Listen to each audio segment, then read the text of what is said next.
বাঙালি জাতির কাছে ফুটবল মানেই বাড়তি এক উন্মাদনা, যা ইতিমধ্যেই গোটা বিশ্বের জানা হয়ে গেছে। তবে ফুটবলের এই উন্মাদনা কেবলমাত্র বিশ্বকাপকে ঘিরেই দেখা যায়। বাস্তবে এদেশের মানুষদের কাছে ক্রিকেটটাই বেশি প্রাধান্য পেয়ে থাকে। অবশ্য পাবেই না বা কেন, ক্রিকেটের বৈশ্বিক আসরগুলোতে বাংলাদেশের অংশগ্রহণ থাকে নিয়মিত।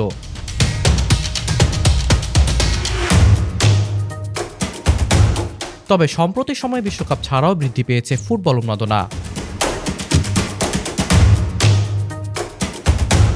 মূলত হামজা চৌধুরীকে ঘিরেই এই উন্মাদনা।